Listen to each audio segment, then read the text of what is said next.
So to push the envelope a little bit, we have our friend and brave warrior of a cross-border project, Silvester.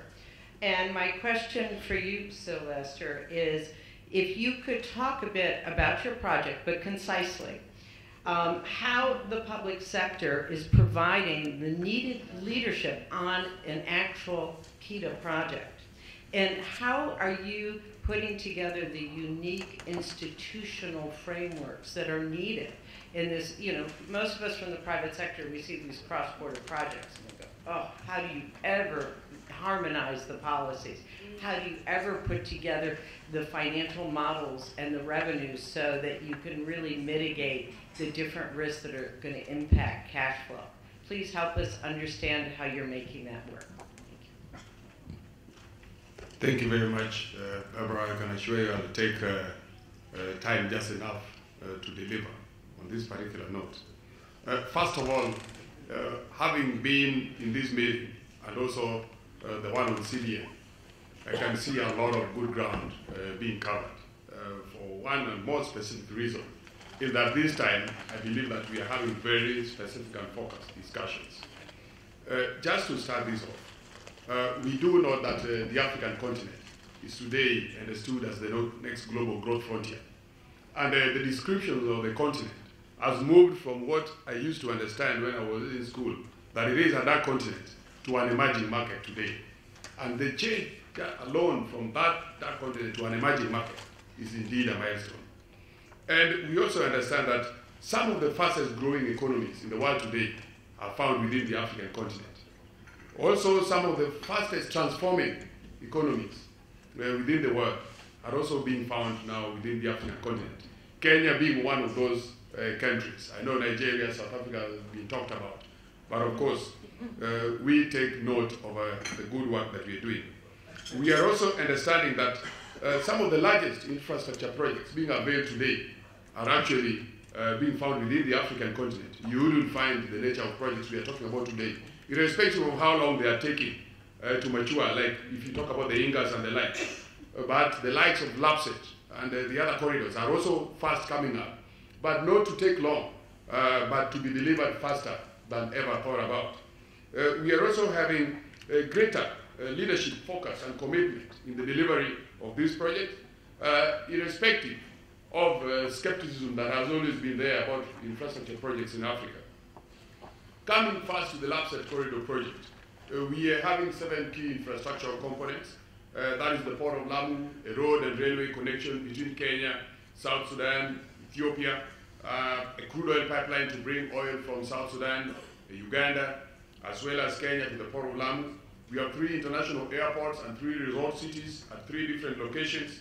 We have special economic zones. That all these are geared towards giving private sector the opportunity to invest in these projects. We do know that our government has taken a very leading role to try and show by example that it is committed, it understands, and it believes in these projects.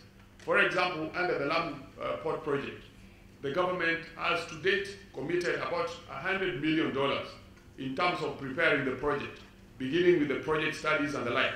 That is about Kenya shillings 10 billion.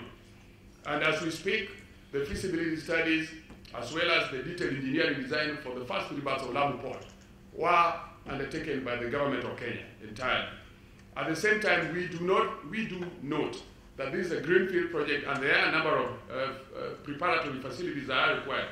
The government has gone ahead of time to invest in this, taking the national power grid to the Port of Lamu, because a lot of power will be required for both for the port as well as the special economic zone. We've also undertaken the construction of the port headquarters so that we have working space. We have support facilities like housing, water, security. All these are being done by the government. One key interesting thing for private sector in this project is that the economic internal rate of return is about 23.1%, and we expect a project delivery timeline of 5 years, but it can be made shorter if private sector do grow at fast pace to approach this project. We also have a number of mechanisms that are being put in place to make sure that this project is more lucrative to private sector We have a total of 32 berths, of which the first 3 are the ones I'm talking about. But ahead of time, we are also going to unveil another 7 berths for project preparation for private sector to come on board. So you don't have to wait for us now to again do what we've already done to show by example. But we've already undertaken the conceptual studies that will give private sector the opportunity to be able to get a hold of this project faster. The other project that is important to talk about is the crude oil pipeline. This is a crude oil pipeline that is bringing oil from Kenya, from Uganda, and from South Sudan to the port of Lamu. The project has an economic internal rate of return of 21.6%, and feasibility studies, as well as preliminary engineering design studies, have been underwritten by the government of Kenya, the government of Uganda, and the government of Rwanda, all seeing investments as being lucrative in this particular component. And the studies have just been completed about 1 week ago, at the end of May. And what we are saying is that, first of all, to tell you the credibility of the study, it has been undertaken by Toyota Tsusho of Japan, as well as the ILF of Germany. Those are credible institutions that do understand investments across the globe. And what we are saying is that this investment should really be made available to private sector, as the government has already committed. And the investment value on the Kenyan side alone is about $4 billion US. The project timeline, we know it's tight. We need it to be up by 2018, and but we know that private sector might think that this is too difficult. But going by what the government of Kenya is already doing, it does show you that working with us together, being committed and having strong belief in this project, we can deliver with the timeline required. We look at the moment as we speak, there are test pumping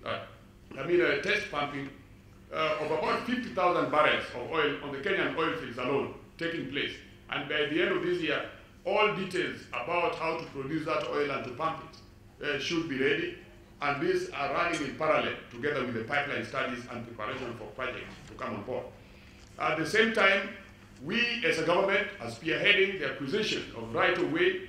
We are also currently undertaking building of power transmission lines, beginning with the one delivered to Lamu and the one that is running along the corridor, including a number of transmission lines that run across the corridor, noting that the pipeline on the Kenyan side alone is over 800 kilometers long. So we need a lot of power stabilization, not just for the crude oil pipeline alone, but for a number of other industrial establishments that are required within the corridor. To make the project more supported by the government, we've already taken the lead in undertaking environmental and social studies, as well as other safeguard studies along the lines of international best practices supported or propagated by IFC, the World Bank, the AFDB, among others.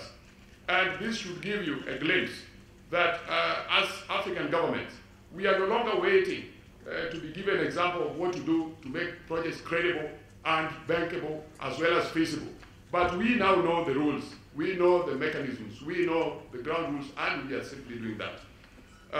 What we are calling investors to come and do here is, one, to be strategic investors in this particular investment opportunity, to get equity participation, debt syndication, as well as pipeline operations when it's up and running. Of course, project upstream members are a sensitive matter, and we are walking this particular talk with them.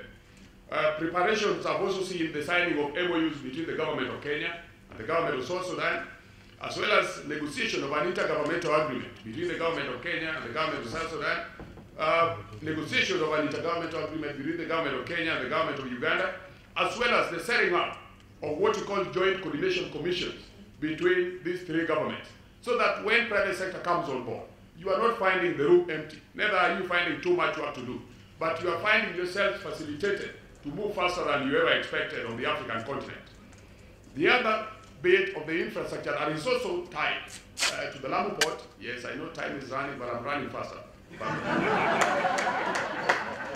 The other project that is quite key, because I know those who will be interested in the port will ask you, what is the offtake? Do you have a ready offtake? Are you supporting offtake mechanisms? Yes.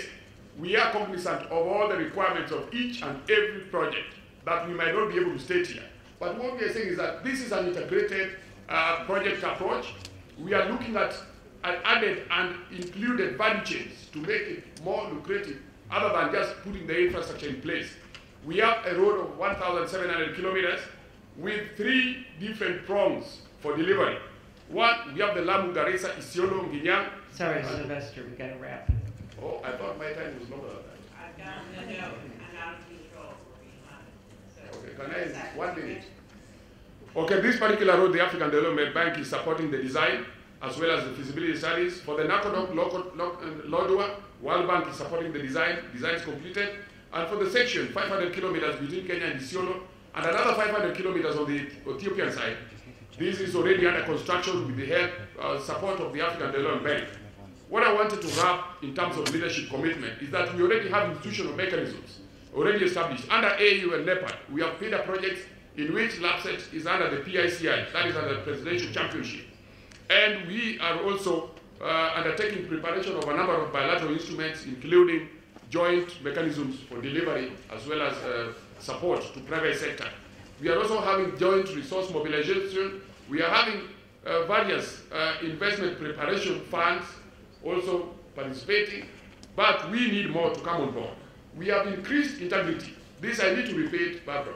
We have increased integrity for project preparation, project delivery, as well as project management within the African continent. And Kenya is showing by example, East Africa is showing by example. And we have the presidential summit for East African countries, Kenya, Uganda, Rwanda, South Sudan, Ethiopia, Tanzania, and Burundi, all bringing presidents in every 3 months to make sure that they push for these projects to move faster and to stop being on the table, but to move to the ground. Barbara would leave there, and perhaps I think this is spectacular. And what we have to do is commit to Silvester. He brings great energy, passion, and I love the fact of the concrete steps that have been taken. So, we have to go to Q&As, but I think we have distinct follow-ups on these regional projects.